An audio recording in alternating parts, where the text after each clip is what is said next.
अस्सलाम वालेकुम जी। अज मंडी के रेट चेक करने मंडी की सूरत हाल रेट की ने, बकरियां के रेट की ने, बच्चियां के की रेट ने। ते मैं भाई नूं अज पुछना एक मंडी का माशाल्लाह बकरा है ना, बड़ा हैवी बकरा है। ते अस्सलाम वालेकुम भाईजान। भाईजान की मांगते हो बकरे का? अच्छा बकरे का 5 लाख रुपये। ते भाईजान किन्ने तक दे दोगे? भाईजान कह रहे हैं 4 लाख रुपया जो है ना, फाइनल 4 लाख रुपया है। मुँह किन्ना वा? मुँह छिका मुँह छिका वा छिका वा। अच्छा 6 दांत है। यूट्यूब का हाँ जी, टिकटॉक का यूट्यूब टिकटॉक का। मिस्टर मक्खन साहब मेरे फॉलो कर लो। ते भाईजान केड़ी जगह तो आए तुसी? ਅਸੀਂ ਮੀਆਂ ਚੰਨੂ ਤੋਂ। ਮੀਆਂ ਚੰਨੂ ਕਿਹੜੀ ਜਗ੍ਹਾ ਤੋਂ? ਮੀਆਂ ਚੰਨੂ 129-15 ਤੋਂ। ਉਹ ਬੰਬ ਵਾਲੀ ਜਗ੍ਹਾ ਤੋਂ? ਹਾਂਜੀ ਹਾਂਜੀ ਉੱਥੇ ਹੁਣ ਤੁਹਾਨੂੰ ਪੱਕੀ ਰਿਪੋਰਟ ਮਿਲ ਗਈ ਨਾ, ਉੱਥੋਂ ਹੀ ਆ। ਖੈਰ ਹੋਵੇ, ਠੀਕ ਹੋ ਗਿਆ।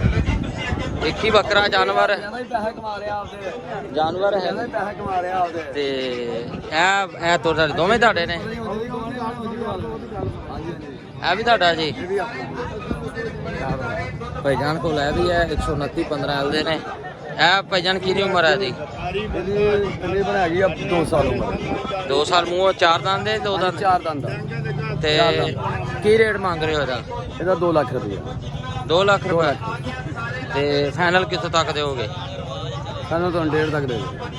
ਫਾਈਨਲ 1.5 ਤੱਕ ਦੇ ਦਿਓਗੇ। ਤੇ ਭਾਈਜਾਨ ਆਪਣਾ ਕੋਈ ਮੋਬਾਈਲ ਨੰਬਰ ਜਿਹੜਾ ਵਾ? 304 17 58 229। ਤੇ ਆਪਦਾ ਨਾਮ ਹੀ ਦੱਸ ਦਿਓ। ਸਾਬਰ ਹੁਸੈਨ। ਸਾਬਰ ਹੁਸੈਨ। ਹਾਂ, ਮਿਸਟਰ ਮੱਖਣ ਅੰਸਾਰੀ ਦੀ ਆਈਡੀ ਹੈ ਮੇਰੀ, ਮਿਸਟਰ ਮੱਖਣ ਅੰਸਾਰੀ 555। ਅੱਛਾ ਇਹ ਜੀ, ਮੇਰੀ ਆਈਡੀ ਹੈ। ये सही हो गया भाईजान। अगर किसी बंदे ने ना लेना हो मंडी ने इकबाल नगर के रेट जेडे है ना वो बहुत ज़्यादा हैवी रेट चले गए ने।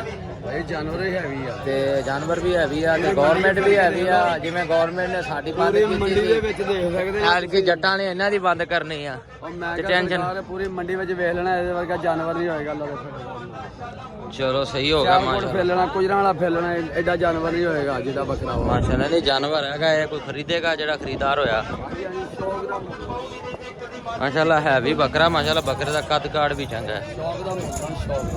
ਸ਼ੌਕ ਦਾ ਮੁੱਲ ਕੋਈ ਨਹੀਂ। ਫਿਰ ਇਹ ਆ ਵੀ ਸਾਲ ਪਰਵਰਿਸ਼ ਵੀ ਪੂਰੀ ਹੁੰਦੀ ਹੈ, ਫਿਰ ਮਿਹਨਤ ਵੀ ਹੈ। 2 ਸਾਲ ਪਾਲਿਆ ਵਾ, 2 ਸਾਲ ਪਾਲਿਆ ਵਾ। ਚਲੋ ਜੀ, ਅੱਲਾ ਤੁਹਾਨੂੰ ਇਹਦਾ ਜਿਹੜਾ ਨਾ ਅੱਛਾ ਨਸੀਬ ਦੇਵੇ ਤੇ ਅੱਛੇ ਜਿਹੜੀ ਆ ਨਾ ਤੁਹਾਨੂੰ ਇਹਦੀ ਰੋਜ਼ੀ ਦੇਵੇ।